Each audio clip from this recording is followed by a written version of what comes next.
Ciao, fellow wanderers. Welcome to WanderQuest. Let me take you on a journey, not through brochures or polished travel ads, but through the lens of someone who's walked the cobbled streets, tasted the food, and soaked in the magic of Italy firsthand. Italy isn't just a country, it's a living museum, a melody of history, art, and flavors that stays with you long after your trip ends. From the sun-kissed coasts to the rolling hills of wine country, from ancient ruins to Renaissance masterpieces, this place has a way of stealing your heart slowly, and then all at once. So sit back, relax, maybe even pour yourself a glass of red, and join me as I count down the top 10 places to visit in Italy in 2025, straight from my own adventures. This is more than a list. This is a love letter to Italy.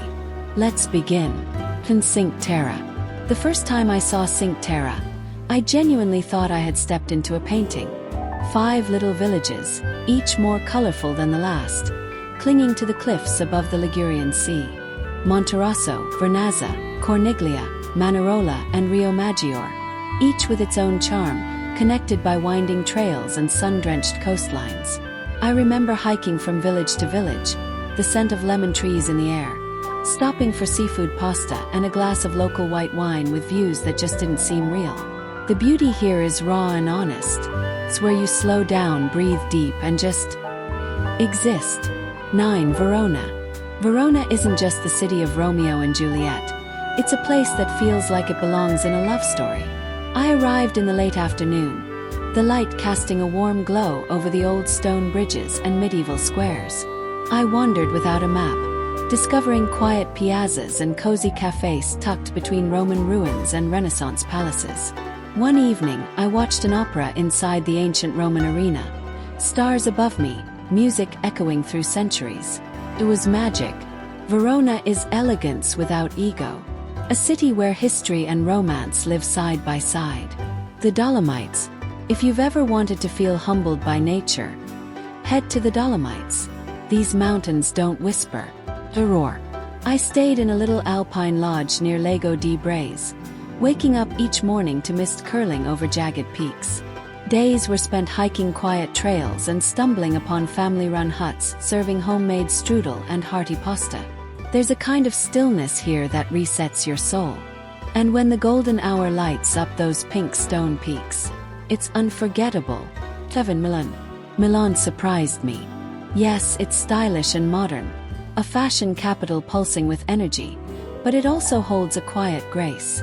I wandered through the elegant Galleria Vittorio Emanuele II, admired the intricate beauty of the Duomo spires, and found myself moved by Da Vinci's Last Supper in a quiet, unassuming church.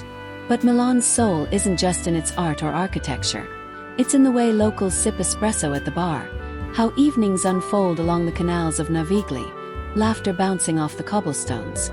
It's cool, yes, but never cold. 6. Amalfi Coast. There's a reason the Amalfi Coast lives in so many dreams. I stayed in Positano, where pastel houses tumble down cliffs toward the sea. The roads wind like ribbons through lemon groves, and every stop offers another breathtaking view. I rented a tiny boat one afternoon and floated along the coast, diving into turquoise waters and anchoring near hidden coves. Lunch was fresh grilled fish on the beach in Amalfi, followed by a glass of limoncello in Ravello, high above the coastline. The Amalfi Coast isn't just scenic, it's cinematic. 5. Naples and Pompeii.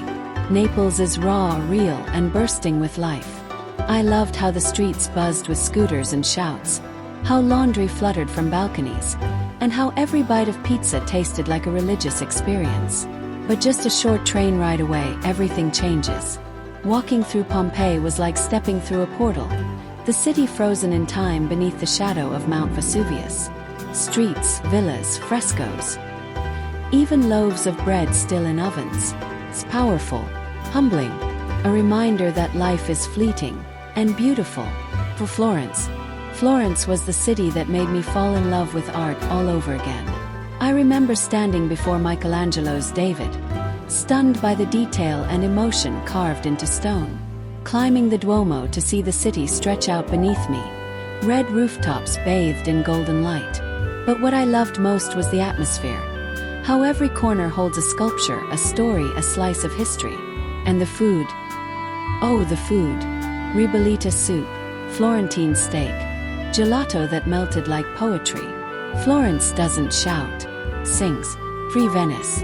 Venice doesn't feel real. Feels like a dream. There's no place on earth like it. No cars, just canals and boats and footsteps echoing through alleyways. I got lost more times than I can count, and I loved it. One morning, I wandered into a small bookshop where the shelves sat in gondolas to protect them from flooding. Later, I sipped wine near the Rialto Bridge as the sun dipped behind the domes of the basilica. Venice isn't about checking off sights. It's about surrendering to the experience. Tuscany. Tuscany is a slow-burning love affair. I spent days driving through rolling hills and sunflower fields, stopping at sleepy villages where time seemed to pause. One evening, I stayed on a vineyard estate near San Gimignano. As the sun set, we shared stories over homemade pasta and Chianti, the scent of rosemary and firewood in the air. Tuscany feeds more than your stomach. Feeds your soul. This is where you go to reconnect. With nature, with beauty, with yourself. Rome. And finally, Rome. No matter how many times I return, it still overwhelms me in the best way. The Colosseum at sunrise, silent and majestic. The Vatican's halls echoing with centuries of faith and art. The laughter of locals spilling out of trattorias in Trastevere. In Rome, the past and present live side by side. Not in opposition, but in harmony. I tossed a coin into the Trevi fountain and made a wish. Not for love or fortune, but just to return. Because once you've been to Rome, part of you never really leaves. Italy isn't a checklist. It's a feeling. A sunset over vineyards. A bite of fresh pasta. A moment of silence in front of something ancient and eternal. So wherever you decide to go in this beautiful country, go with an open heart and a curious spirit. And when you do, let me know. Because this, my friends, is WanderQuest. And the journey is only just beginning. If you enjoyed this video, give it a like, share it with your travel crew, and don't forget to subscribe for more stories from around the world. Until next time, keep wandering.